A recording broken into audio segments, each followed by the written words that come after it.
I just don't care. I don't care. I'm gonna consign this to the Romero. I'm gonna consign it to the Romero, Adesanya, and Woodley. The Romero, Adesanya, Woodley, Thompson, and Shevchenko, Nunez bin of do not give a shitness. Where's your jab, Robert? And I never thought I would have to say that about Bobby Knuckles. All of those other people had given me,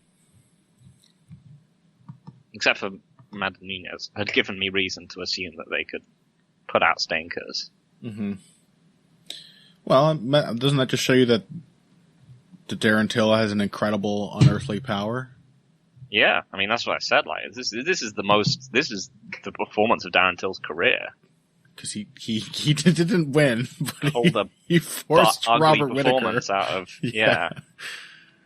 Robert Whittaker. He successfully, persuaded a fan favorite action fighter to have a shit fight. Yeah. I mean, you can pull a crap fight up Calvin Gasper, and people are just going to be like, oh yeah, well done.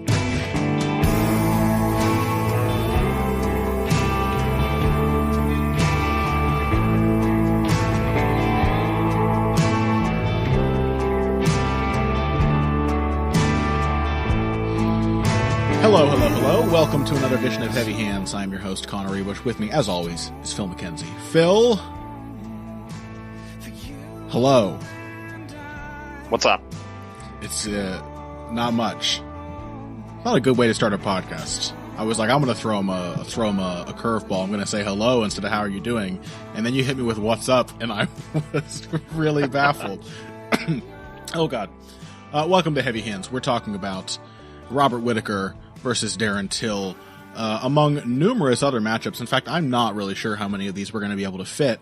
But as you said to me just not long ago, Phil, this entire card was not only entertaining, not only was it remarkably well-paced for a 15-fight card, it was frankly, it was 10 times better paced than last weekend's card, which only had like 11 fights on it.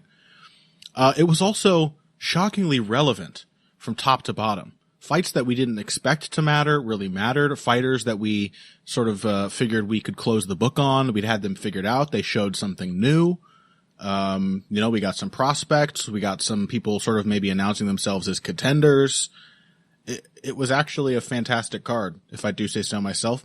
I enjoyed every moment of it up until a good long stretch of the main event, which is not to say that there's not a lot to discuss.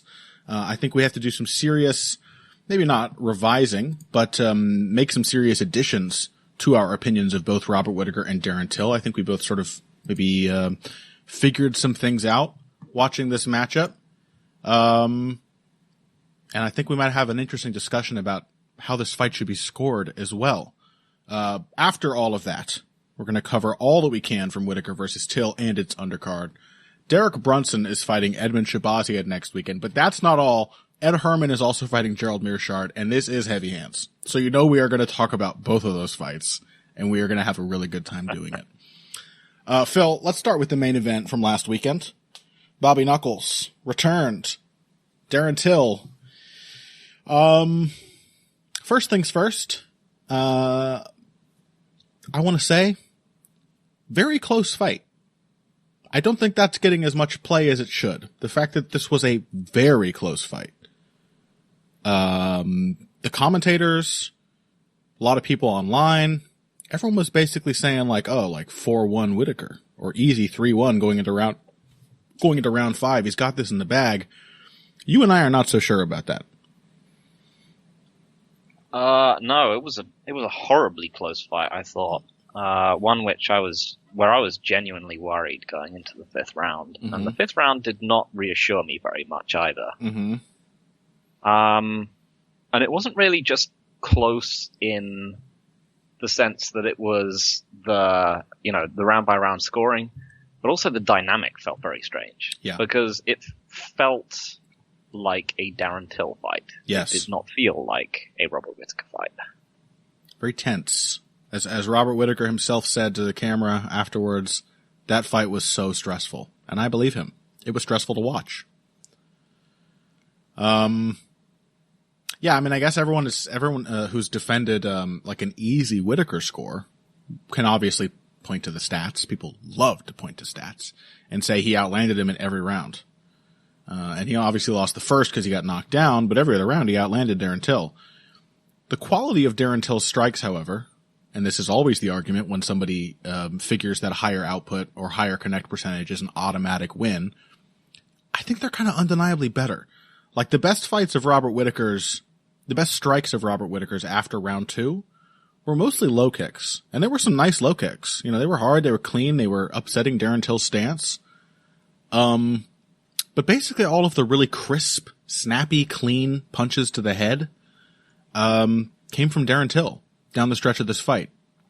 And yeah, the really, I don't know, however you want to put it, we're fans of Bobby Knuckles, so I might say the really concerning part was just how content Robert Whittaker was to let the dynamic in which Darren Till was landing less than him, but landing clean shots every now and then, how content he was to just let that go on.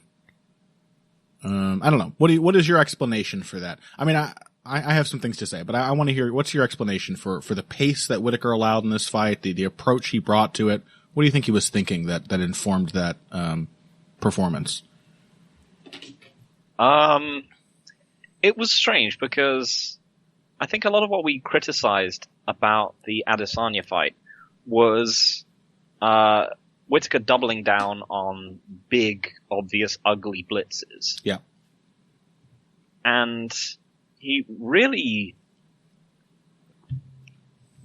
stepped on that more in this fight. This was, felt very much like a continuation of that, and like he did it even more against Darren Till. But the sort of reasoning behind it felt oddly influenced by the Adesanya fight. Right. Because I felt like he didn't want to get knocked out. That is very much how it felt. I think this was because of a few things. You mentioned it on Twitter. We saw a counter game from Darren Till. Yes. And most notably that first counter elbow, which was lovely. He kind of pushed Whittaker's shoulder away and just cracked him with big left elbow. So was the elbow that cut Whittaker in round 5. It was basically the exact same counter elbow. Mm-hmm.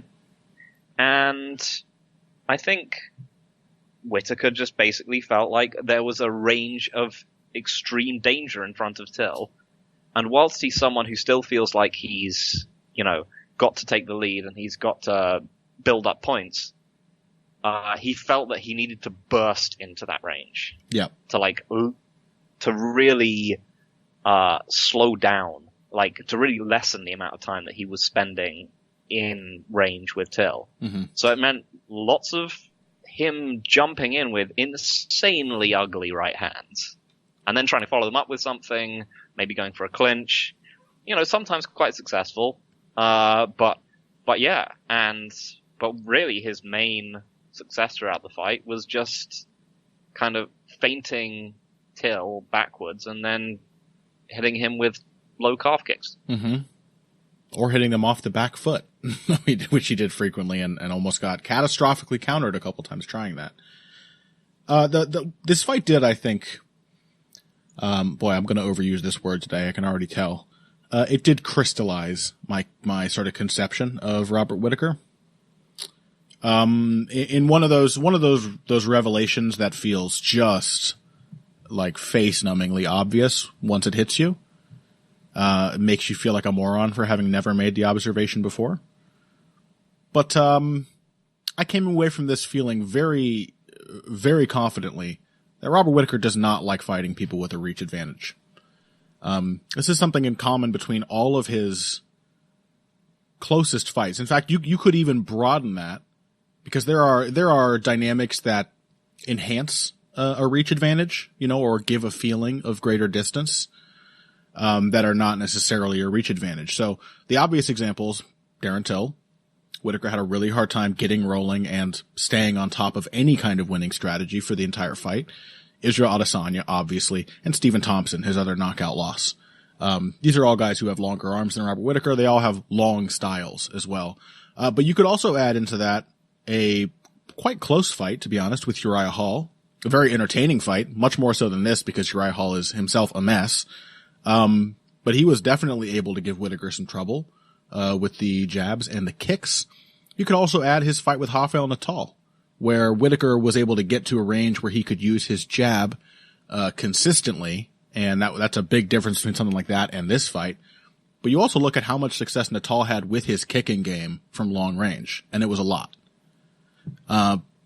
So yeah, this fight really like cemented that idea in my head that what makes Whittaker most uncomfortable is somebody who can keep him at long range. So he really, because the blitz is always in Whittaker. We're very sure of that now. He's always willing to do the crazy blitz. We've suggested in the past. And I talked to Danny Martin and, Sriram Muralidharam, whose name I'm sure I'm still mispronouncing, before he mispronounced my name on their show. I talked to them yesterday and, yeah, they were also saying, I think it was Danny who said that, Whittaker does better when he can land some of those blitzes. And when he doesn't connect with them, then he starts to reach for them more desperately. I think there's probably some truth to that. But there is a dynamic in which the blitzes become really hard to connect. They end up looking a lot more desperate. And it's just when Whittaker has more distance to cover. I'm going to say that while also acknowledging two other things. I think Darren Till got better. And it was probably the best performance of his career, which I'm quite pleased to say. I always like when people improve, and I think genuinely Darren Till showed some new wrinkles. On the other hand, I'm much more willing to believe that Robert Whittaker has, if not lost a step athletically, then lost something, I don't know, mentally as a fighter, perhaps. You never know what a championship is going to do to someone's mentality. Like, for example, Israel Adesanya. We never saw that Yoel Romero fight from him before he was defending a title against Yoel Romero. So yeah, all of that, it's complicated. I think I realize that it's a tough style matchup for Whittaker. This is a dynamic that just makes him uncomfortable. And therefore he makes worse decisions. I think Darren Till did a really good job of enforcing that discomfort. But I also think that Robert Whittaker is not the same man who fought his way to the middleweight title in the first place. And I will expound on that further. But what do you think? Yeah, I'm pretty much going to co-sign on all of that. I said before the podcast that this fight felt to me like Holloway Edgar. In that you can look at it and you can say, yeah, he pretty much won, as we expected him to, but it was way uglier than we expected. It looks like he's trying something that isn't really working. Mm-hmm. And it looks like that's an attempt to become that most dreaded of MMA things. Technical. No, don't say it. Oh, I knew it. The big T was coming. But, yes. Or at least it's not so much that. It's just that you're getting the impression that he's trying to preserve himself. Yeah. But conversely, putting himself at more risk of losing fights. It is a more cautious, more defensive mindset. Like I said, this is something we see happen to lots of fighters when they win a belt. I don't think it was an option against Yoel Romero. I also think, as I'm sure we will explore, Yoel Romero is in many ways, despite being more dangerous, is in many ways a much more favorable style matchup for Robert Whittaker. Because despite being a southpaw, he does just kind of plod forward and get close to you, which is great for someone with a good jab. Well, I think it's also just a reaction to getting hurt super badly. Sure. I mean, both Holloway and Whittaker have really sort of started to lean on styles which have emphasized lots more distance than really works for them. Yes. After getting into hideous, career-altering wars with Poirier and Romero, respectively. Can't really blame them for it, but it's also a significant concern. Yeah, no, I think you're right. Yeah, I do see this as both revealing a tricky matchup, but also that matchup having been altered by Whittaker's traumatic experiences of late. So, do we want to talk about Darren Till a little bit before we delve further into the legend of Bobby Knuckles, or let's do that. What did Darren Till do well? Because he did a lot well. He did a lot of stuff he hasn't really done much before against a much better opponent. Yeah, there's several encouraging things we saw from Darren Till. None of them was huge. Like there wasn't any one of them where you could look at it and be like, wow, that is just a different guy we were seeing. He was still very much Darren Till. Yeah. There were nice little encouraging layers on most parts of his game. So we saw better defense in neutral space. Mm-hmm. We saw him moving his head better, deflecting strikes more, like keeping his eye on his opponent as they were throwing. I think this was in fact one of the major keys to diffusing Whittaker. It wasn't so much the counters, which we'll get to in a sec, but it was also just the fact that Whittaker felt and looked stupid. No one likes running forward, punching at air. Mm-hmm. You presumably feel like you're going to die if you do it. Mm-hmm. Like, it didn't really matter that Till, most of the time when he was skipping out of range, was not in space or a state of mind to actually counter. Yep.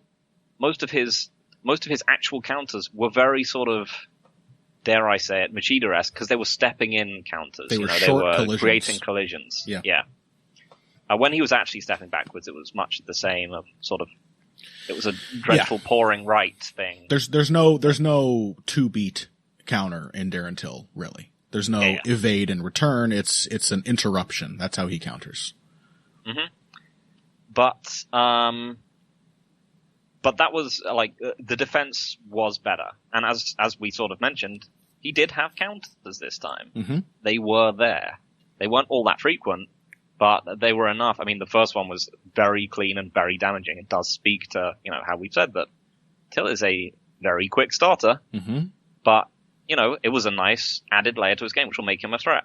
Yeah. And just like he threw in combination more. Mm-hmm. There were a few points where I think he scared Whittaker off the pocket by, throwing, a right hook and left hand, and he was more aggressive in the pocket. There still weren't many right hooks, let's be real. No. This was, again it was Darren Till. Like popped up. Yeah. Popped up very briefly sometimes. So you'd be like, oh yeah. Maybe he stole that from Kelvin Gastelum. It's a very Kelvin Gastelum way to improve. You just sort of spots show something you've been working on, but it never really feels fully integrated. We even saw two pivots to avoid rushes. Mm-hmm. Love it. Yeah. Now I think on the one hand, Whittaker may have made that very easy. Right? Yeah. Like it's pretty, somebody's charging at you from really far away with a really big telegraph shot that you basically know every time is only coming for your head. Like very predictable. So I think Whittaker may have allowed Till to show off some of these skills, that other people have not. But credit to him. They were there when he needed them. They made the fight painfully close. And it was a Darren Till pace. So I also thought Till did a good job. Not that I really expected anything otherwise. And again, I think this is a bit of a failing on Whittaker's part. Good job of staying on the pressure, though. He was very effective at just constantly inching forward, cutting off the cage. Whittaker must have been stressed the entire fight in part because of that. Even if there were few exchanges, he always felt he was on the cusp of an exchange. So yeah, what about Whittaker? I mean, I think he definitely did fail to come up with the correct, a lot of the correct adjustments. A couple are things that have always been problems for him, things I would just like to see change, like, notably body shots would have been hugely helpful against a guy like Till who has a low pace, suspect stamina, and a big old torso. Also as a guy who, even in this fight, repeatedly just sort of swipes with both hands and leans straight back to get away from a lunging strike at the head. There is absolutely no reason not to send that same exact lunging right hand to the body. It's gonna land. It's just a big target. So that's a thing. Whittaker has against more static opponents who are more frequently in range, he has hit the body some, but he's never been a huge body puncher. You know, at most, I think the Romero fights, in each he hit like 23 body strikes, and I think that's a career high. Otherwise, it's usually maybe around 10, which I think is about what it was in this fight. So that's a thing I would like to see change, but I'm not particularly surprised by it. You know what the main thing that troubled me was? Two things, in fact. Yes, I do. You do. We talked about this before the show. Well, I'm going to let you say it, Phil. Number one, where did Whittaker's jab go? Yes, thank God you said jab. I just realized I left the door wide open for you to say anything you wanted. Where'd the jab go? My favorite Ween song. It landed like 3 times in the early round. This was something that Sriram, the fight site's own Sriram M, pointed out to me yesterday as well, that Whittaker used to have a really, really active defensive jab. Even going back to the Stephen Thompson fight. And it's kind of crazy. It's a very different Whittaker. He doesn't look nearly as athletic at that weight class. He's a lot more plodding. He's automatically fighting from a closer distance, even against Stephen Thompson. So a lot of things are different, but most notably is that the jab is there all the time. He's leading with it constantly. Every time Stephen Thompson tries to move in, he's retreating behind his jab. It's a great interruptive tool that Whittaker landed, 5 good ones in this fight and threw in total. It is worth noting that for that fight, he was training at TriStar, right? Oh, was he? Yeah, I believe so. Interesting. But even after, I remember looking at it thinking, oh yeah, there's some Firas. That makes sense. But even after that, right, he has landed and thrown a lot more jabs. It has always been one of his best weapons. And it basically appeared in the beginning of this fight, then he lunged in and got countered, and for whatever reason, his reaction to that was like, I'm going to feint more, I'm going to back off more, I'm going to make Till expose himself more to set up the lunges. But he never really seemed to fixate on the idea that if I can keep working that jab in, I will actually be able to attack him with power shots without even having to lunge. So that was troubling. I don't know. Do you have any theory for that, or should I say the other thing that concerned me, because it does tie in? Yeah, I think he just got scared off by the counter. Like but the early jab, one that that's the one that you have to be able to land against counters. You have to be able to hide and set up the jab because it creates everything else. You can't get scared off your jab. You know what I mean? That's why it's so important to counter it, because once you scare somebody off their jab, they're adrift. It's so difficult to set anything up. That's the thing. He wasn't even countered throwing the jab. Exactly. That's the most annoying thing so about where it. But did I think it go? It's literally just the risk reward becomes a gambling proposition, right? Yeah. If you're thinking in your head, I'm going to die every time I step into range, then you tell yourself, if I'm closing into range, I want to make sure I kill him. Like, I have to make sure I put down enough on the table to, make this gamble worthwhile. So I think that's a lot of why you see people start to sell out like that. But that very much does not feel like the Robert Whittaker I first came to love. You know what I mean? That feels like a decision of that feels very much like a decision of a post-Romero, post-Adesanya man. Absolutely. That's not the calculus of like a confident fighter. So, yeah, I agree I think that probably explains it. The other thing, I want to be clear. We're being very harsh on Whittaker. It's because we adore him, and he's given us so many of our favorite fights and performances. We wanted to see him do really well. Conversely, Danny Martin, he had the fucking balls to predict that Darren Till would win. He wasn't as far off as I thought, when he made that prediction, but he was pleased, because he had such low expectations. He successfully Sadness hedged his way into liking this fight. I want to say, like, a lot of things Whittaker did made sense. I wanted more feints. I have complained numerous times about the paucity of feints in his fight with Adesanya. He didn't throw nearly enough of them. So many committed attacks. And feinting has always been one of the best aspects of Robert Whittaker's game. He's a very good feinter. And against the likes of Yoel Romero, and especially in his Jacare Souza fight, but many others too, the Natal fight, he's been really good at feinting his way into range, about using feints as a pressuring tool to dull the triggers of a counterpuncher. And if we're going to say that it's just counterpunching that gives Whittaker trouble, which is, is kind of true. It's something we hit on last week. Well, Jacare Souza is not a bad counterpuncher. He might be a little predictable, but, as Jack Hermanson found out, if you step in with the same jab over and over, he's gonna find you with that counter right hand. He's accurate. He's ballsy. He knows how to move his head and defend himself reasonably well. He has some ideas of counterpunching. And Whittaker didn't give him basically any chances. He feinted his way into range. He constantly kept him guessing. He held onto the initiative so tightly that Jacare was always dancing to Robert Whittaker's tempo. And, he feinted in this fight, which I liked to see. I was really glad that he removed some of that crazy volume and replaced it with safer actions, actions that didn't expose him but would make things happen. But he thought of them, as far as I can tell, only as a way to draw counter openings out of Darren Till. It was a very cautious, reactive sort of performance from Whittaker. And he wanted the feints to draw things out from Till. He relied a lot more on his counterpunching, which again is a thing I don't hate. I think Whittaker's a good counterpuncher. I like to see him leaning on that rather than just rushing forward. But why wasn't he closing the distance with feints? Why, he would feint and then Till wouldn't do anything and Whittaker would have gotten himself into range and then he would disengage. I don't understand that. Any theory, Phil? You equally flummoxed. Yeah, he was. He was only using feints.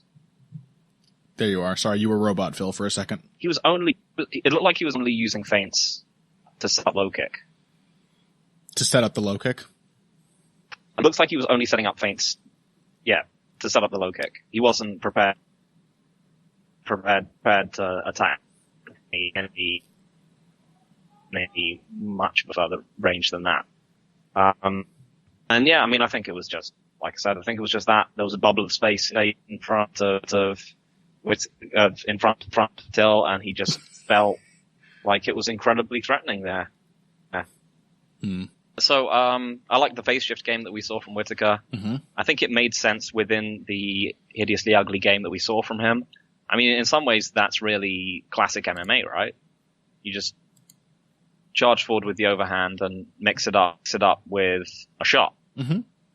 And he showed, genuinely, surprisingly, I don't know if we should be surprised, but, interesting chain wrestling and attacking in transitions off that. I think Phil from the fight site posted a GIF where he called him Robert the Answer Whittaker. Where you saw him driving through for a takedown, trying to turn it into a single leg, then disengaging and landing the left hook on the break. Mm-hmm. And it was uncannily Edgar-like. Mm-hmm. To be honest, it's kind of something I've been wondering if we would see from Whittaker for a while. Because if you watch his amateur wrestling competitions, it's not like he's like a defensive. He's like a power takedown guy, and we know by nature he's an aggressive fighter. So I'm kind of wondering if we will see Whittaker setting up takedowns and using them to set up his strikes. And I do kind of like it. Do you think it's going to stick as a new aspect of the Whittaker game? I think the issue is just that I would like to see it as an aspect of a better Robert Whittaker than this one. Yeah. Rather than what feels like a crutch for an aging man. I would love to now see Whittaker Romero 3, now that it is finally a matchup in which Romero can finally land the flying knee. Finally, Robert Whittaker can get knocked out by Yoel Romero. Just what we've all been waiting for. Yes. So, some new things, I think understandable. I'm still not ready to say, Whittaker's done. Again, I didn't see a marked physical decline. He still looked very fast. He just didn't set anything up. You know, like, it doesn't matter how fast you are if the opponent's really far away and you keep throwing the same shit over and over. So I thought physically he looked fine. His stamina looked fine. He looked plenty durable. He made some rational adjustments, I think, given what happened to him last time. But going forward, until I see something different, I'm going to be having my fingers permanently crossed every time Robert Whittaker fights. Just wondering, like, can he actually climb his way back out of the hole that Adesanya buried him in? So, interesting. Not fully satisfying. A whole lot to think on, though. So I guess you can't really call it a bad main event. Although, Phil, yep. I imagine... you agreed. I really thought you were still going to call it a bad main event. Oh, no, I'm still going to call it a bad main event. Okay, all right. But it was... Yeah, it gave us stuff to talk about. But, certainly. Yeah, just a couple of things to close. The decision, I think there's a lot of people who are Golovkining this up by, like, being, the guy I really like won this super easily. Yeah. Talking about Golovkin Canelo. Yeah. Uh-huh. And he just didn't. There's a clear round 1 for Till. And then there's a clear round 2 for Whittaker, which I'm think... sorry, doesn't look anything like any 10-8 I've ever seen scored in MMA. Yep, I agree. And then there's just 3 rounds of ugly mess with, I'm sure, at least 1, maybe 2 draw rounds in there. Yep. We just watched round 4 together, basically, and we were like, that's a draw. I mean, if anyone ever scored draw rounds, there would be no reason not to call that a draw round. Yeah. And also... For me personally, for the outcome of the fight, I'm going to put it into my treasured I don't care who won that fight box, along with Romero Adesanya, Nunes Shevchenko 2, and Till Thompson. Both the Woodley Thompson fights, and Till Thompson. Yeah.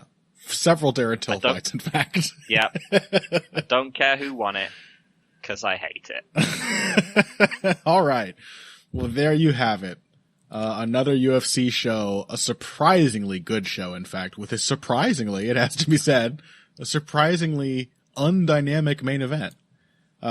After this, we have a whole lot more from this undercard to talk about before we move on to Brunson versus Shahbazian. We've got, I bet we'll say something about Shogun versus Little Nog 3. I bet we'll say something about Werdum versus Gustafsson.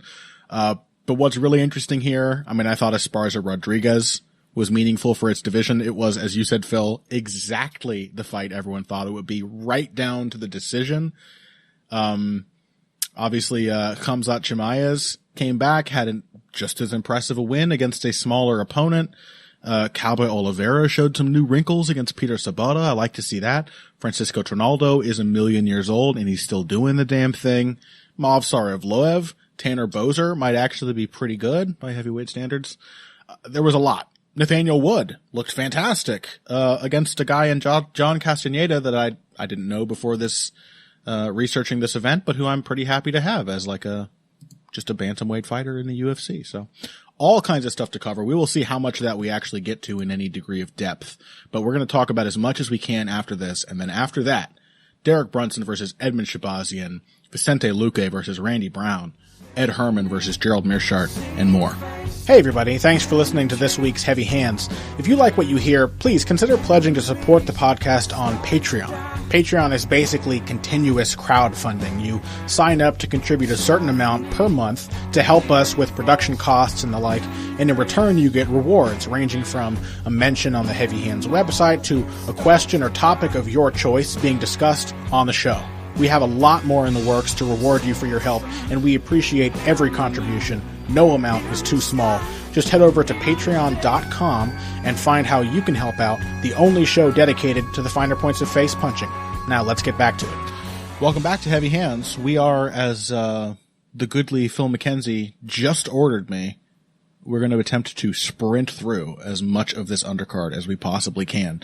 I don't know that there's a whole lot of technical depth to go into with some of these fights. Some of these matchups were basically exactly what we predicted.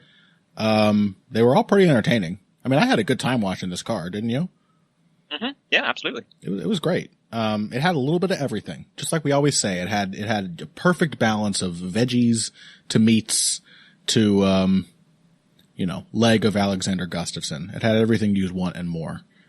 But as for pudding, how about the brains of Shogun Hua and Antonio Rogerio Nogueira? Can I say, Phil, this is still a good style matchup. Mm-hmm.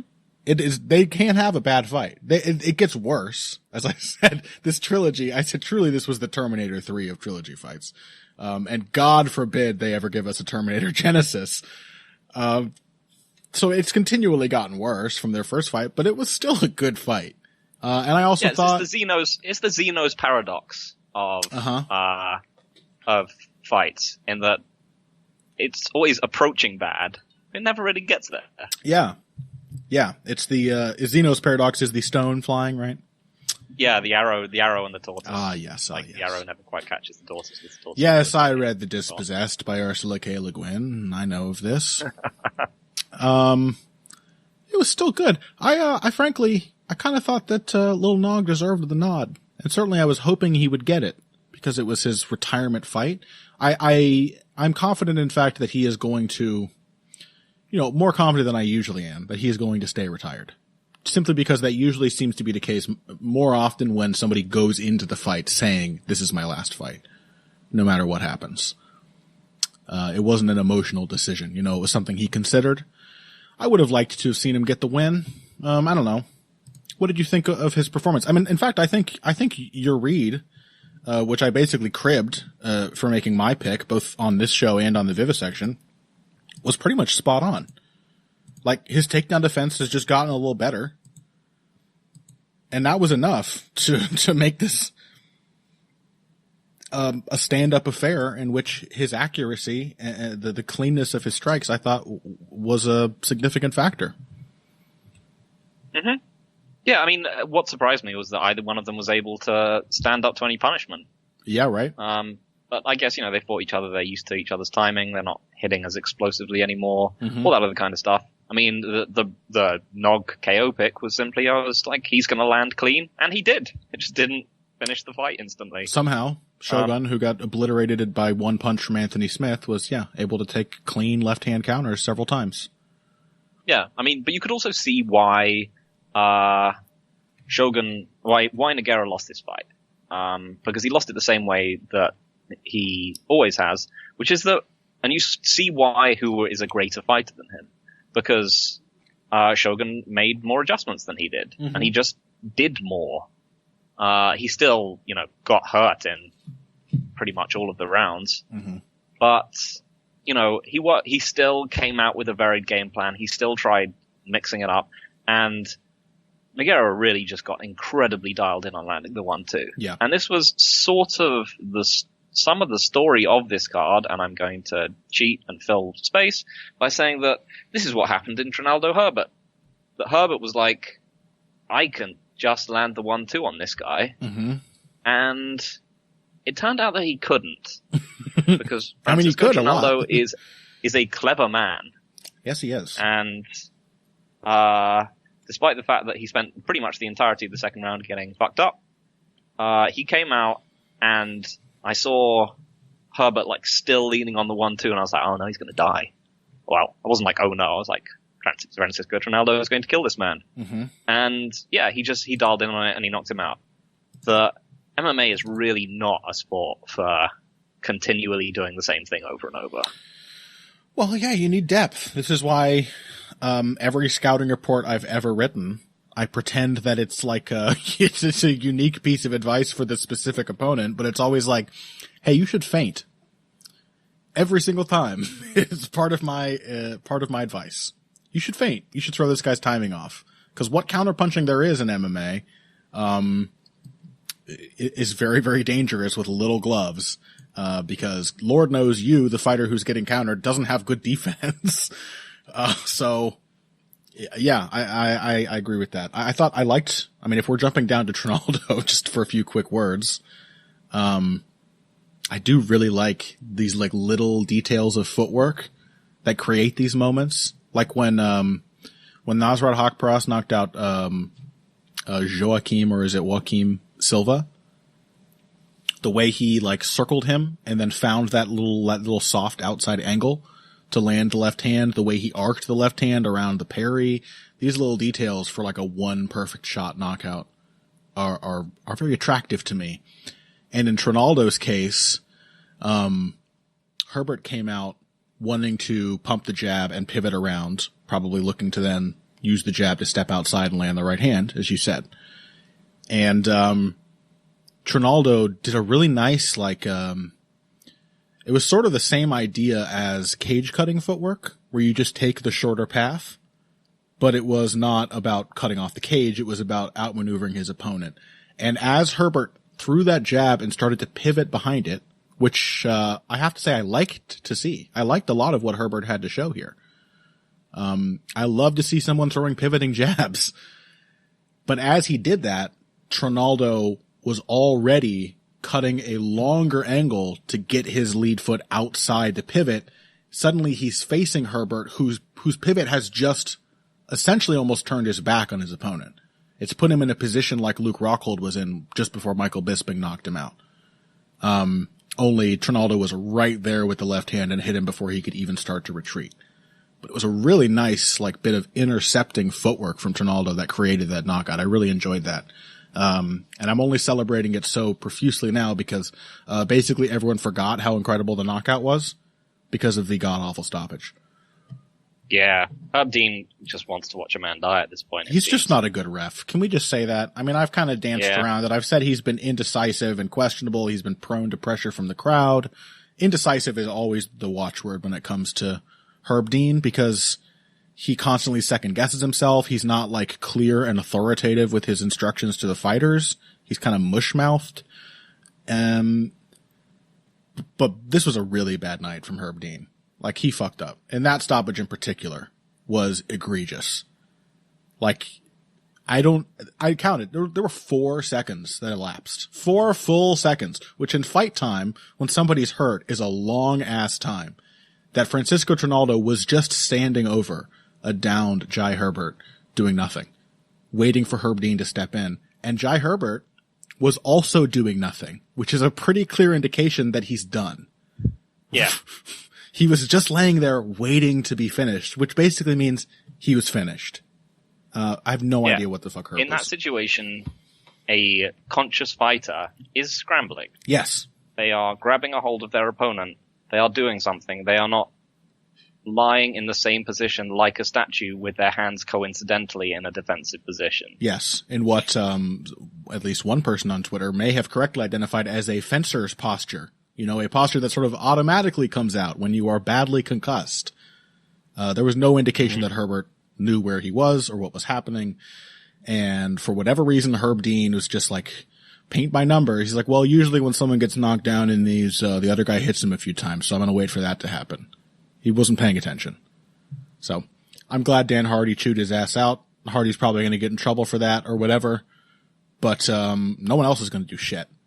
Commission isn't going to strip Herb Dean of his license or anything. No one's going to demand that he be retrained or whatever. He can just be a checked out ref and endanger fighters' safety under his watch for as long as he wants. So, credit to Dan Hardy, who had a dumb take about Boashinya Paulo Costa this week, but was absolutely right in being outraged at Herb Dean for completely dropping the ball in that stoppage. All right. Well, enough of that. There's more fights to discuss. Fabricio Werdum, Alexander Gustafsson. You and I gave this a somewhat, shall I say, bemused treatment. We weren't 100% sure how to decide here. Of course, those who listen to the other podcast I do on a weekly basis with Zane Simon, that fucking son of a bitch, the Vivisection, will know that he and I have recently been developing a new theory, which applies specifically to light heavyweights moving up to heavyweight. We've seen a lot of people make this attempt over the last couple years. I think this applies generally to anyone moving up a weight class, but especially to light heavyweight, from light heavyweight to heavyweight, because both of those divisions are just inherently so bad. And, I gotta say, Phil, Zane's, system of dadness is so far proven to be tremendously accurate, way more accurate than our notion of, well, I guess Alexander Gustafsson will accidentally start to win this fight at some point. Mm-hmm. He's just not a dad. He's not dad enough. I mean, there's not a lot to say about this fight because it ended pretty quickly, but it was actually surprisingly fun. I thought Werdum looked like he was in all right shape.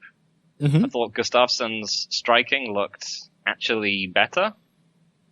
Yeah, I mean, it did remind me that what Jones said about Gustafsson is that once you get him down, if you can get him down, he's not great on the mat. Yep. And we saw Werdum, that. to his credit, charged after that submission, wouldn't let go of any of the wrestling exchanges at all, in exactly the way that I did not expect him to do at all, especially early. And yeah, got an amazing sub. And yeah, like I said, it was surprisingly fun. Well, aren't all heavyweight fights that end in the first round surprisingly fun? There's only two kinds of heavyweight fight. It either ends in the first round and it's fun, or it doesn't and it sucks. I mean, there's plenty of ones which end in the first round which suck, but this actually looked like all right MMA. Yeah, I agree. I was entertained by it. I wasn't sort of laughing the whole time. Yeah. I've always enjoyed Werdum's wrestling game. I think he's always had an underrated wrestling game. He's always had a great single leg. Well, not always, but for a long time now. We're doing this too slowly, Connor. We're getting caught up in things. Well, is that it? That's all? I don't even get to expound on the dadness. I don't even get to celebrate what an unmarried uncle performance it was from Alexander Gustafsson.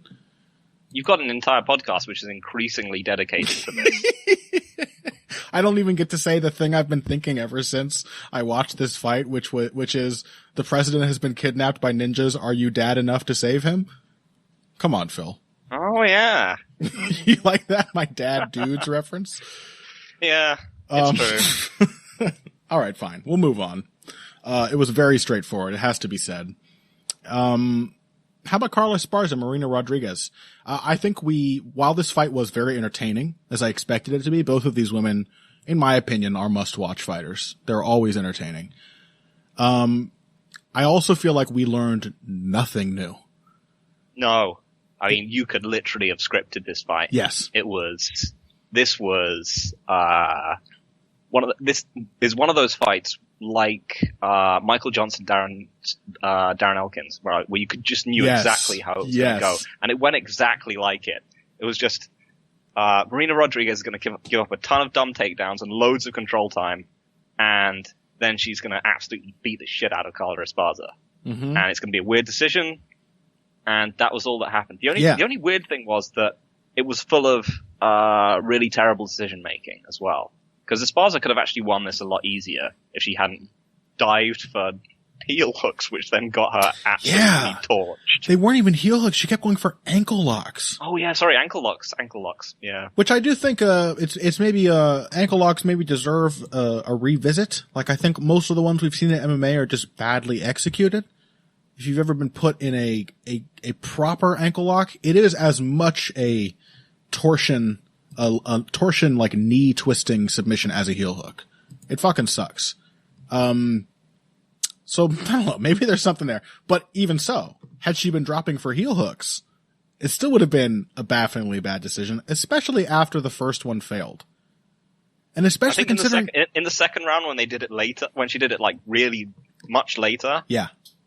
You found yourself thinking, well, I mean, there's not much time left in the round. How much damage could you feasibly do in this amount of time? And then, like a few seconds later, you're watching it through splayed fingers. Oh, Jesus. Like, oh, a lot. Yeah. Because she's like a fucking infant compared to Marina Rodriguez. She's so small compared to her. The moment Rodriguez got on top, it was practically over. Colin Oyama in the corner screamed at Carla Esparza after the round. He's something like, Jesus Christ, Carla, stop with the fucking footlocks. He was like, stop going for that. It's stupid. It's not working. Yeah, it's especially confounding because it's not even something we've seen from Esparza before. It's not like Dustin Poirier's guillotine or Jorge Masvidal's guillotine where they just can't help it because it's wired in. She's never been a person who goes from footlocks from guard. I don't know. Very bad decision making. She wanted to be the new Jack Hermanson. I guess she got inspired. Yeah, I mean, from Rodriguez's perspective, I did say, like, hey, maybe this is better. Esparza is always a good person to have in the top 10. She's a good test for absolutely anyone in the division, except for, like, freakishly huge wrestlers. The only style matchup she doesn't have a built-in advantage against. So I was thinking, hey, Rodriguez, she clearly needs to work on this. I kind of felt she'd won on damage. But she needs to work on her takedown defense and she needs to work on her striking setups, getting her jab out there more, feinting more. So maybe that's good. And then I remembered that she's 33 years old. So I don't know how much time she's going to have really to make those improvements. She may just be a finished product. It was a good fight. Yeah. Predictably. Great fun. Paul Craig submitted Gadzhimuradov, who is probably an early contender for Worst Brain Thinking of the Year award, although I doubt he's ever going to take it over Spike Carlo. Good. Yeah. It was, he's the Cody Garbrandt of submissions. I mean, he's a hero. This one was literally him being in a reasonably loose triangle and then just punching his way deeper into it like he was digging his own grave until he passed out. It was phenomenal. I loved it. It was sort of like the Esparza Rodriguez fight in that it was everything I expected from both men. But it was like, this was like the Craig Antigulov fight. Yeah. It was like compressed into one beautiful round. It was great. It didn't even last half the round. I thought Paul Craig was at least going to have to wait till round 2 to submit this guy. They jam-packed everything that was always going to happen in this fight into a very short space of time. Absolutely stellar. Yeah, that was great. Okay, continuing through, Alex Oliveira gave Peter Sobotta some horrible Kyle Noke flashbacks. Also apparently broke his arm early, which might explain why Sobotta was quite so tentative. Yes, he did not look like he had a lot of great adjustments. I thought it was a good approach from Oliveira, who's always had a surprising deftness for counterpunching, and is quick and agile, has these super long limbs. It was a very kick-based, long-range, measured performance. I still thought it was entertaining too. Other people were complaining that it was so boring. Frankly, I think it's more boring sometimes when Oliveira insists on badly wrestling with people for round after round. So, I quite enjoyed the practice striking approach from him. Khamzat Chimaev did exactly what everyone expected him to do, arguably more impressively than he was supposed to. Really nothing to say there. I will say I did very much like him, picking up McKee at the beginning and deciding exactly where he would like to have carrying him all the way to his corner like a child. Yes. And he didn't even really slam him. He sort of just put him down in the corner. Like, yeah, I want to be able to talk to my friends. Yeah. I would like you to be close to the fence. Here's where it's going to happen. He's a charmer too. I like not only of a dominant, terrifying, and clearly well-schooled fighter, he's got a certain charisma. Like, he gets on the mic. It's a very Golovkin-esque. Like, he's kind of happy-go-lucky with his broken English, but also very Russian, very Eastern European. Yes. And quite scary, yes. Yeah. I mean, I guess one thing I could say, because of the one of the few criticisms I had about the John Phillips performance, was that, he did go for that Dagestani handcuff. He controlled the posts of Rhys McKee much better, which sort of leads me to believe that maybe he just didn't feel he had to. And was maybe more focused on finding a submission early or something against John Phillips. But yeah, it was a Khabib performance. Still doesn't mean much. Rhys McKee is not as bad as John Phillips, but he was never going to win. Yeah, I mean, so he's basically beaten a middleweight with extremely bad grappling and a lightweight at this point. Yep. Reasons to keep an eye on him, not yet a reason for people to say, as some people have on Twitter, that he should be ranked. He should be ranked. Yeah, how the fuck do you get ranked beating John Phillips and Rhys McKee? But clearly, I do feel safe saying best welterweight prospect in a good long minute. Oh yes, since Kamaru Usman maybe. Very promising, very promising. And as he said at the event, he was ready to fight in, I don't know, an hour, I think he said. So active, exciting, dominant, still enjoying the Chimaev, the prolonged Chimaev debut. Okay, we already talked about Trinaldo. We can only really talk about two more of these, I think. Movsarevlov, good fighter, good jab. Like the way he integrates his striking with his wrestling. Just a really clean performance. Tanner Boser, pretty good actually. Like he lost a bunch of weight and decided he was going to start stepping in and hitting people with harder shots.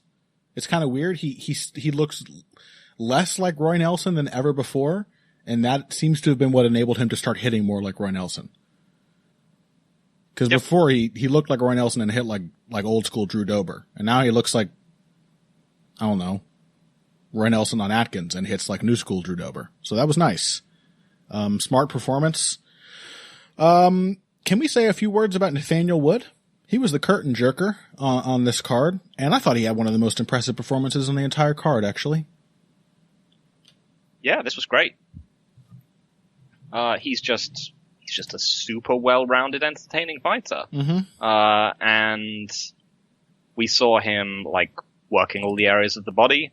We saw him, building out his defensive repertoire. He was leading with the jab and then kind of pulling back and countering. Just like keeping a very consistent pace. I mean, this was just a pleasure to watch.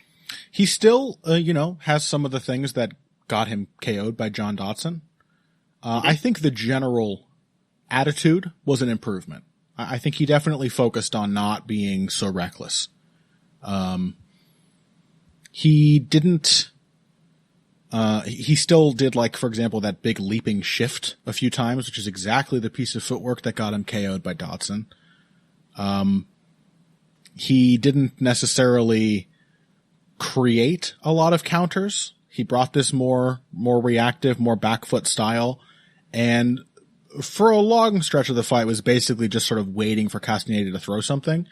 But having said that, by the end of the fight, he was successfully countering, I would say, about 80% of what Castaneda threw at him. Whether it landed, whether he evaded it, he was punishing everything. And he was doing it with his hands very relaxed, very loose in combinations. His jab and his left hook were absolute money. And the low kicks were a nice companion to that. But the interplay between those two punches was like a big part of this fight. And the fact that he was using that left hook so well to counter, I particularly liked. He did this repeatedly. Castaneda would try to set up his left hand. He's a southpaw. He would try to set up that left hand and Wood would roll under it, come up, I don't know if everyone out there has a clear image of what a roll is. You go down on your right hip, you stay low and come over to your left hip, and then you pop back up or backwards. You basically went from one side to the other while dipping under something. And that motion lends itself very intuitively to a punch off of the side that you were going to. And he did it beautifully. Rolled under the cross, immediately came back with the left hook, the moment he popped up on the other side of that cross. Really good. Counterpunching. I loved it. And Castaneda looked good. He was very game. For a debutant himself. He was not on Wood's level, but he didn't make it easy. And Wood did a great job. Also one of those performances where I was like, man, this would look different if you had less of a chin. Similar to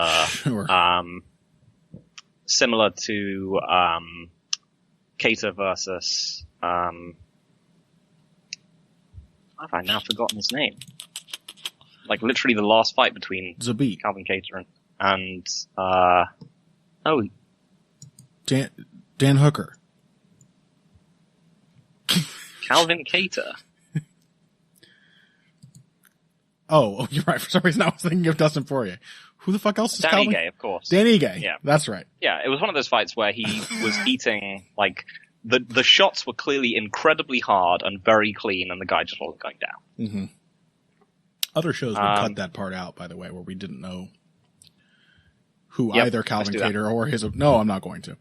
All right, well, that's segment 2. It was a good undercard. We enjoyed it. No, it isn't, Connor. We're not done yet. Huh? Because we have to say... Nicholas Daly got brutally finished. Shut the fuck up. Don't talk about that. Betch Kohea Shut up. Kind of embarrassingly outpointed. Be quiet. Our beautiful, unathletic babies lost. And it was sad. But they were at least inspiring performances from Jessie Ronson and Pani Kianzad.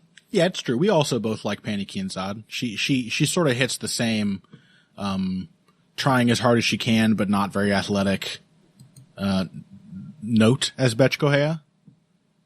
And she is legitimately getting better. She has been for several years now. Her boxing game is becoming a lot more consistent and much tighter, and her footwork has been getting better. Like, all these little technical things have been improving for her, which I have quite enjoyed. So, yeah. I wasn't too heartbroken. I mean, part of loving Betch Kohea is, from the get-go, accepting that terrible, terrible things are going to happen to her all the time. Because she's not innately good enough. So, yeah, I'm over it. It's fine. But rest in peace, Nicholas Dalby. I still love you. All right, let's take a break. When we come back, Derek Brunson, Edmund Shahbazian, and more after this. Financial support is fantastic, but there are other, even easier ways to support Heavy Hands. Perhaps the best is by spreading the word. We know our fan base. You're all cool, popular people with serious social media presences. You're tastemakers and trendsetters. Okay, there are one or two of you that don't fit that description. You know who you are, but no matter what, you can always help us out by telling folks about the show.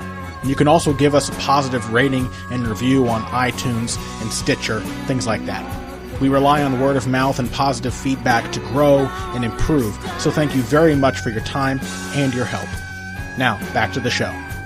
All right, welcome back to Heavy Hands. We are finally moving on to our preview of this upcoming card, Derek Brunson versus Edmund Shahbazian. A couple of other interesting fights on this undercard, too. It's not a bad card, all said and done. I don't think I even mentioned up to this point in all of these little teasers I've given that Kevin Holland is on this fucking card. So, you know it has some special interest, lots of special interest for freaks such as Phil and myself. But the main event is interesting. Edmund Shahbazian has been, you know, he's sort of been one of those frustratingly successful prospects where he has largely, like, mopped his increasingly challenging opponents, like, just as easily. Each step up, it appears to be no harder. The exception, of course, is his UFC debut, which was against Darren Stewart. And not only was it a sort of a different performance from Shahbazian, not only compared to his other UFC fights, but his entire MMA career, where he's mostly just quickly knocking people out. In that one, he was very wrestling heavy. Not only that, but it was also not a clear win at all. In fact, we talked about the 10-8 rounds that people tried to give Whittaker in round 2 of the Till fight. Round 3 of Stewart Shahbazian is, I think, a far better candidate for a 10-8 round for Darren Stewart, who hurt Shahbazian several times, beat him up on his back, really had a great comeback round there. Otherwise, Shahbazian has pretty much just knocked people out in the first round. And I don't know. I think Derek Brunson is while eminently knockoutable, is a very reasonable incremental step up from the likes of Brad Tavares, if only because Shahbazian likes to use every aspect of his game. Even despite all the knockouts, it's rare there's a fight where he doesn't think about a takedown once or engage on the ground a little bit. And Derek Brunson undeniably will be the toughest wrestler he's ever fought. Derek Brunson, who successfully out-wrestled Ian Heinisch in basically every wrestling exchange they had without trouble. So that's interesting. Brunson is going to be a wrestling threat and a wall of wrestling defense that Shahbazian probably won't be able to get through. So, what do you think? Yeah, so I think there's a lot of things to be concerned about with Shahbazian. And yeah, it's worth noting, this was Israel Adesanya's path to the title. So presumably, right, should he win, Shahbazian will be fighting Anderson Silva next. God, Lord preserve us. Please no. Yeah, so there's a few things to worry about here. One is that we have not seen Shahbazian fighting against a southpaw in the UFC. Mm-hmm. Everyone he's fought has been orthodox. He's a very jab-happy fighter. He works a lot off his jab. And we have seen MMA fighters absolutely shit the bed when it comes to throwing their jab against Southpaws far too many times to assume that they're going to be equally comfortable even against a kind of slight defensive vacuum like Brunson. Mm-hmm. If he comes out and starts trying to take Brunson's head off with right hands, I wouldn't be completely shocked. Or if his volume is just way lower in a kind of vaguely Hermanson-esque way. Right. The second thing is, as you mentioned, it's that fight with Darren Stewart. Because this was a fight against a big physical guy who likes the clinch. And it wasn't someone where he could it was sort of just a low-paced guy that he could tune up from the outside. Yep. A la Corey Sandhagen against Rafael Assunção. You know, that kind of style match where it's going to be a fencing match, but I've just got like way more weapons than just like a foil. You would expect Shahbazian to win that kind of fight in a similar fashion. Yeah. Mm-hmm. But yeah, against an aggressive like clinch fighter, he really kept pushing exchanges until he exhausted himself. Yes. And then Stewart just completely physically overwhelmed him. He seems to have come into that matchup thinking it's too dangerous to exchange with Darren Stewart. I mean, he looked quite anxious on the feet, and I think that explains, you know, to be fair to Shahbazian, it was almost certainly like the toughest striker he had ever faced. The most dangerous striker he'd ever faced. And, yeah, I think that informed his decision to come into the fight with this really wrestling heavy game plan. But yeah, he burned himself out chasing those takedowns. And then ultimately Stewart started to walk him backwards with strikes. And then Stewart started to hit him in the clinch. And then Stewart ended up on top of him when he went for a takedown of his own. Shahbazian just rode out the rest of the round. Honestly, I would confidently call it a 10-8 round from Darren Stewart. So that's a concern. I think with the southpaw jab thing, I'm glad you brought it up. It hadn't really occurred to me, which is kind of bad. It should have. But I do think you have to ask what the reasons for the lack of jabs against southpaws usually is. Because if you're gonna, you know, we're just guessing. We'll know afterwards, you know, what his reaction to this is. But if you think that it's just the sort of conventional wisdom, which a lot of people who don't know what the fuck they're talking about repeat ad nauseum, that the jab doesn't work against southpaws and that you're supposed to rely on your backhand. You're supposed to always be stepping offline and landing the cross. If you think that is what drives the decision-making of all of these MMA fighters whose jabs disappear when they face a southpaw, then I would agree.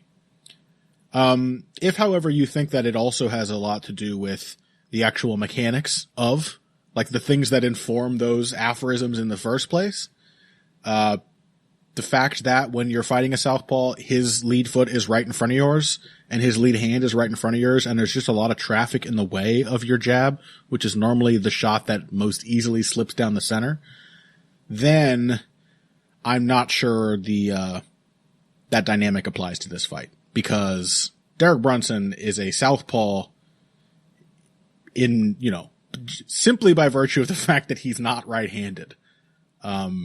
You know, which isn't to say he has no craft. We were very impressed with Derek Brunson's last fight. It was fantastic. First fight under Henry Hooft.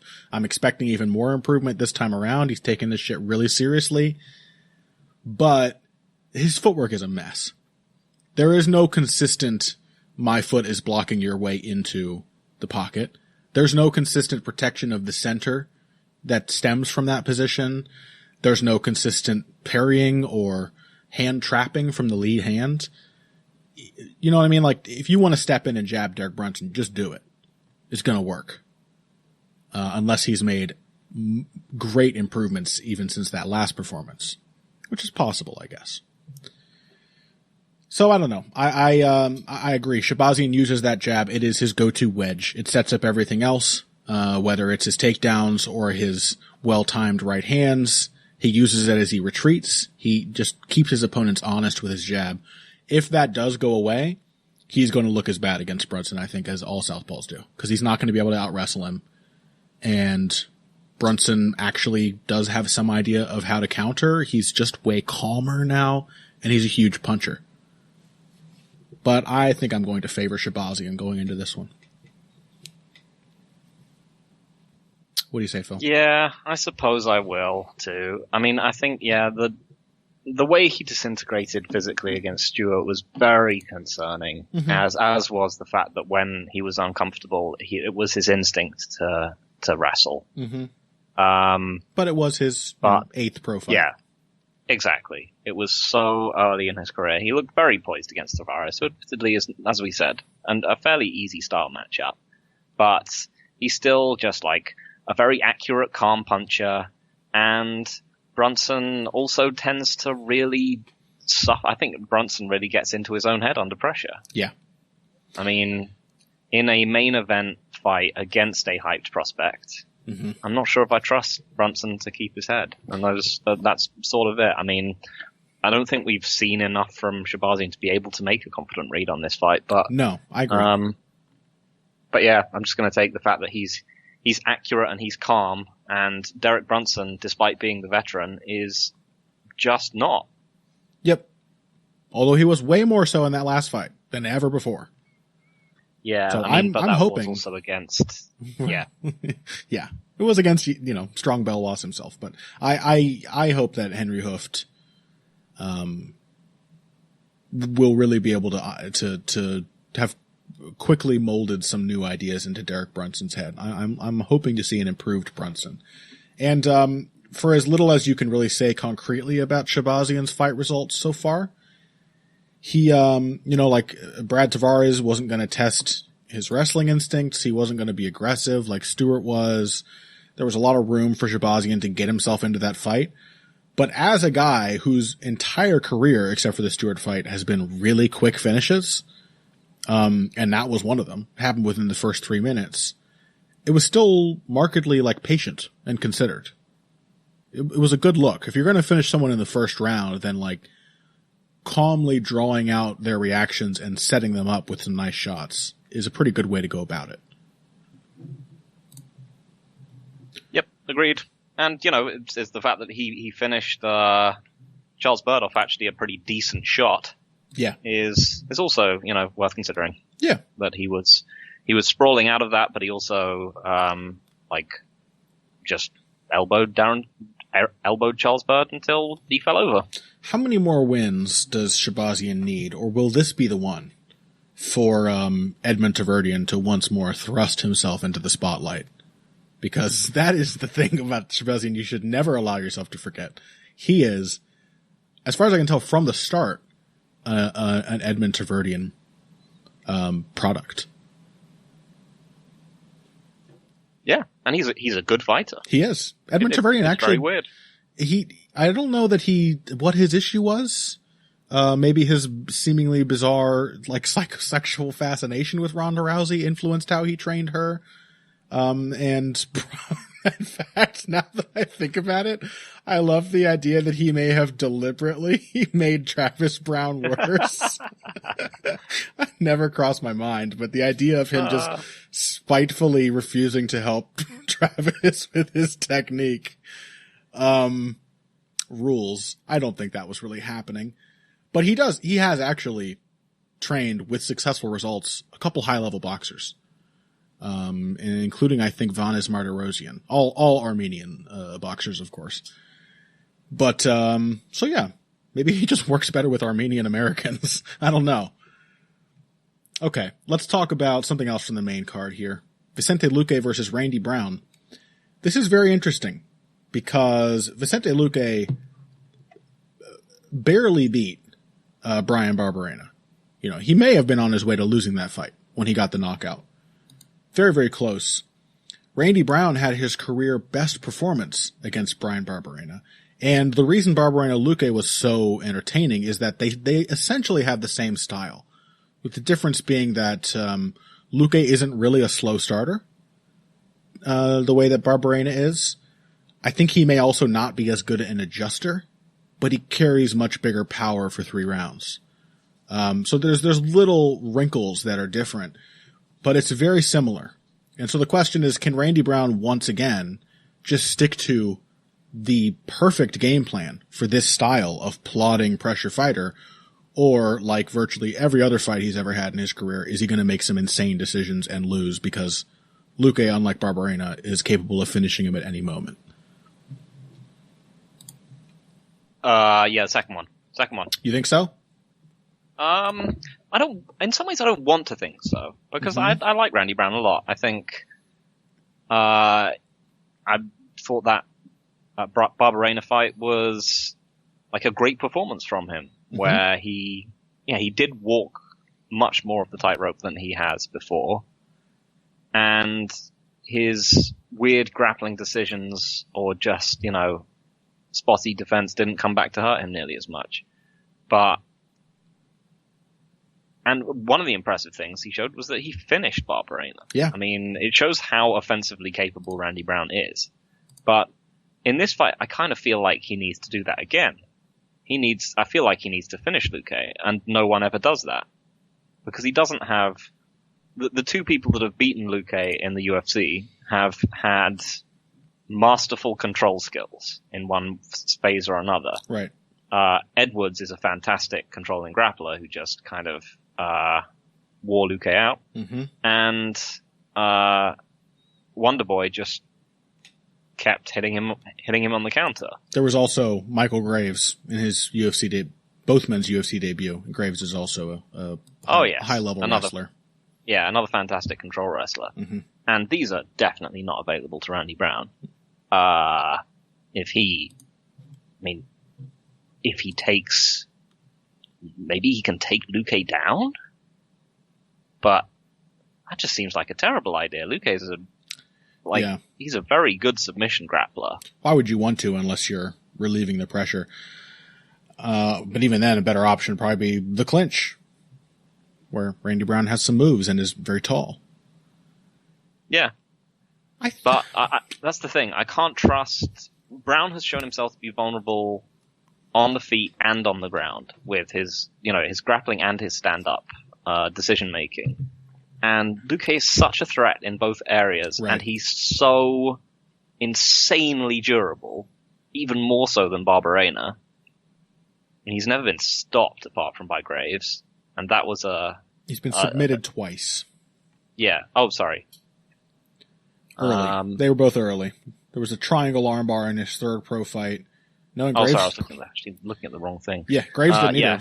Two pre-UFC submission losses. Yeah, never since. And then he lost the decision to Graves. Yeah. But yeah, as far as his chin goes, he's absolutely remarkable. So I just think that Brown's going to be in the firing line too long. Yeah, I mean, part of me wanted to say, like, how much longer can Vicente Luque really do this? Because he took an absolute shitload of power punches clean to the mouth against Stephen Thompson. Like, that was a very tough fight on him. And the Nico Price rematch wasn't easy either. No. Even though Price did not make the appropriate adjustments, he basically tried the same shit he did in the previous fight. He did it a little better. And he himself, I mean, to Luque's credit, Thompson is a fantastic finisher when he has the right style matchup. Super accurate, great timing, fantastic follow through. He's just a lifelong striker. And Nico Price has none of those attributes, but is a gigantic hitter. And Luque was able to survive both of them. So as of yet, we've not seen him get blown up. But if Randy Brown does what he did to Michael Barberena, I would not be shocked if he finishes Luque the same way he finished Barberena. It's got to happen eventually. Yeah, I mean, had anyone actually stopped Barberena before that? Good question. I want to say maybe one. Let's see. He got submitted in his third pro fight, and the answer is Vicente Luque. Luque had just finished him in his previous fight. Oh yeah. So granted, the lid had been loosened a bit, but even so, still very impressive man to get a finish win over with striking, no less. And much more easily than Luque did. Yeah. Oh yeah. He had just the right style matchup. He just danced circles around him. So, I mean, the same game plan's available. And honestly, if he fought that way, he could just win like Stephen Thompson did. He might just be able to outpoint him. It's not like Luque was getting into that fight after the first round didn't work out. It was just getting worse and worse as he soaked up more damage.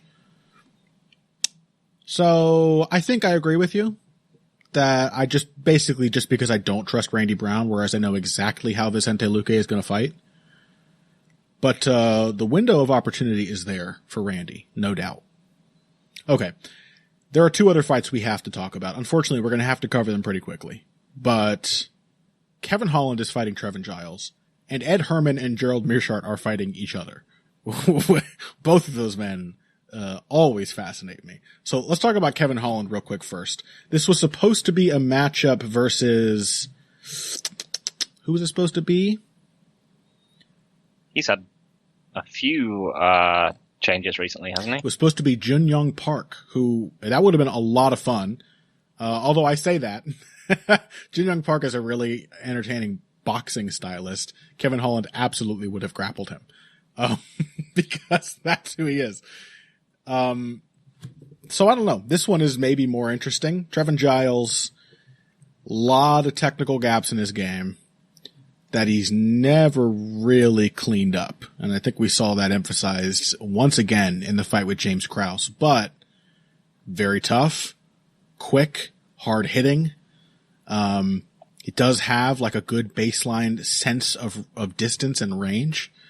It's like a lot of these athleticism first guys. It's the layers where you can expose him, where Kevin Holland will have to try to expose him. But that first level of contact, whether it's striking or the takedown defense or whatever, very difficult. So how do you see it playing out? Yeah, I mean, it's an interesting one because, as always, it just does seem to depend on how Kevin Holland is going to approach this one. Right. Whether he's going to have one of his weirdly smart, cohesive fights, or whether he's just going to, pull guard. Oh, that would be awesome. I think in general, we saw a lot from Giles against Krause, which I think is concerning in this matchup. Oh, yeah. Because he just ate a ton of strikes from a long, accurate striker who just happened to be, someone from 2 weight classes down. The length really troubles him. He's one of these guys, as that son of a bitch Zane would say, who has all of the confidence of a defensively skilled fighter, but none of the defensive skill. Yep. And yeah, we kind of saw that against Gerald Meerschaert as well. Yes. In that he was struggling to close distance on a man whom we're going to talk about this in a sec, is tall, but also glacially slow. Yes. So, James Krause also, notoriously not a fantastic defensive wrestler, particularly against larger men. So, out-grappling him and so on is not particularly surprising, particularly considering the vast size disparity. Yep. So yeah, I mean, I think I'm going to pick Kevin Holland, but as with all Kevin Holland picks, you just don't really know what's going on. Yeah, I can't really add anything to that, actually. The enduring fascination with Kevin Holland is just it's the mystery of Kevin Holland. What the hell is he going to do? What silly things is he going to say while he's doing it and afterwards? He could absolutely just he could win this fight the way he beat John Phillips. Largely, with the addition of some well-timed takedowns. The clinch game that we saw against Hernandez absolutely will be effective against Trevin Giles. James Krause was quite effective in clinch range with Giles every moment that Giles wasn't out muscling him.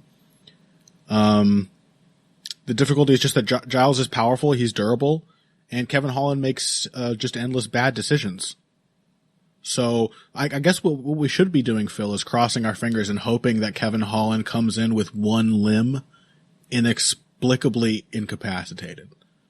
Because, as we know, when he breaks a hand or throws out a shoulder, he suddenly becomes a much better fighter. I think there is actually something there. Kevin Holland operates at his best when there's some pressure, when he's forced to focus.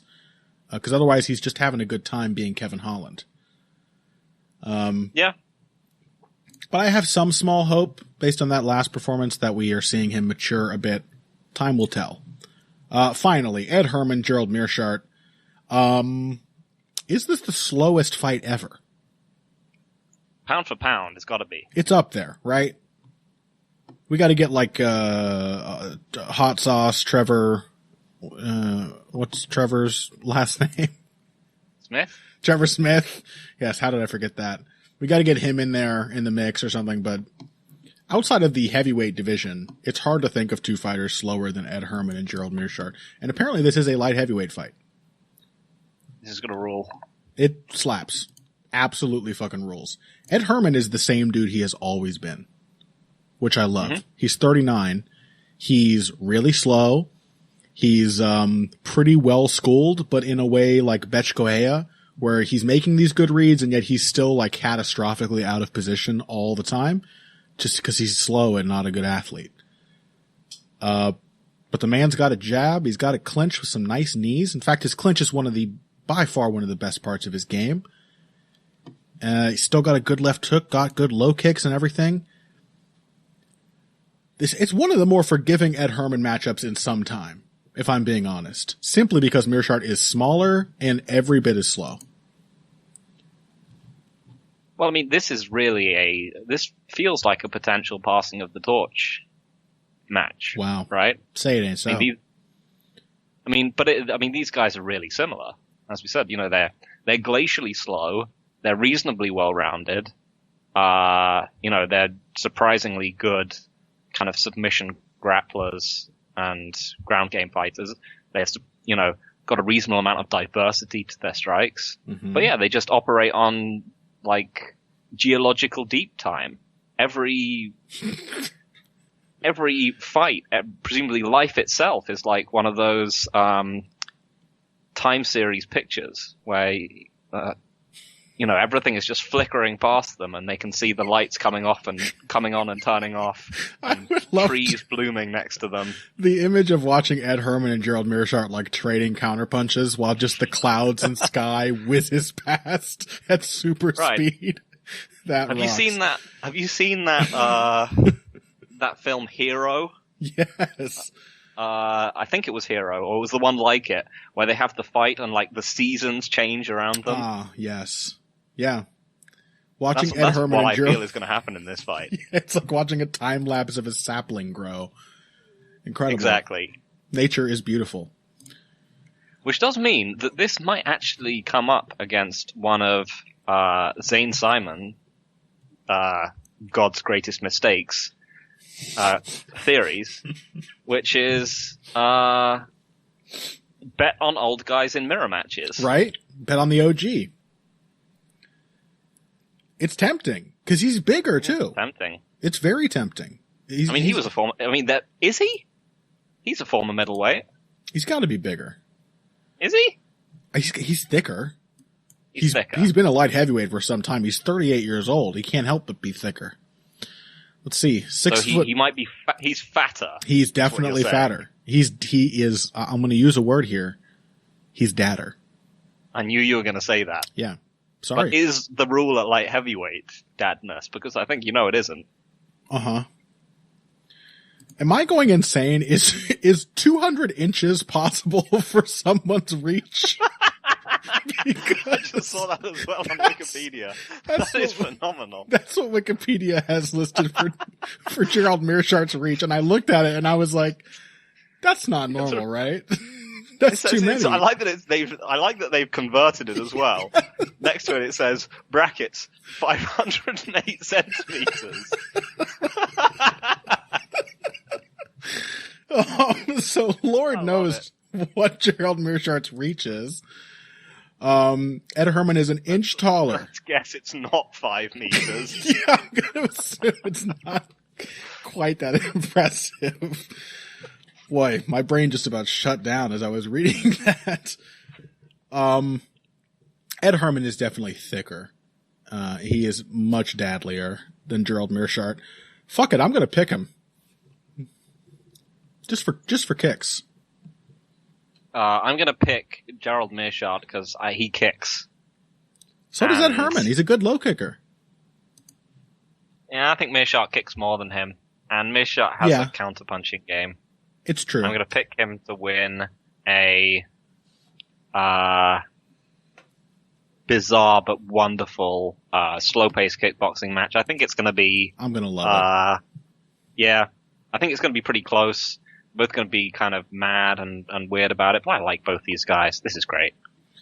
There is a let's see. Who is submitted at Herman? Damian Maia and Jacare Souza. Jason McDonald, who is much more along the lines of a Meerschaert back in 2006, and Kazuo Mizaki of all people. Ed Herman's not typically that easy to out-grapple. He's strong. I don't know. I think, I'm just going for the OG ruling, of being a slow kickboxer and being hard to surprise. And just, being more of a dad. I think that's enough. Yeah. And I think that's enough for our episode, even though I would love to talk about how Eric Spicely is probably going to beat Marcus Perez. Oh yeah. Thank you all so much for listening to this week's edition of Heavy Hands. Shall we go ahead and plug things that we've read? Because God knows we haven't produced anything of our own. You know what? I've been so busy, I'm not sure if I've actually read anything to plug. Oh my God, I was really hoping you had, because I haven't either. You're a monster. I did read in preparation for, I'll say this. I guested on the Fight Site podcast. I think that's what they call it. As I mentioned earlier, with Danny Martin and Sriram Muralidharam, whose name I'm going to fuck up every time I say it, and I will never stop being insecure about it. We had a lot of fun. We talked about Whittaker Till. We also talked about fighters making adjustments, which turned sort of into a discussion of how styles work, how they are tied to personality, how fighters are like horses, easily traumatized, and why people don't change. So that was a fun and far-ranging discussion about fighters getting better or not over the courses of their careers. And you should go check that out. And otherwise, that's it. Find us on Twitter, at Evil Greg Jackson, at Boxing Bush, BUSCH. Check out our Patreon. It's going to be way late, but I have yet to upload our bonus episode discussion of Cater versus, who was it again? Ige. Ige. Yeah. So that is still coming as a bonus episode. I may even get another thing to you. Shit, I'm going to send that historical perspective off to Kyle McLaughlin. So maybe we'll get another thing to you before the end of the month. It's been a pretty jam-packed month over on the Patreon, and it's just $3 a month to get access to all of that and to support us, your beloved boys. Until next week, thank you all so much for listening. If you came here today for the finer points of face punching, you came to the right place. This has been Heavy Hands.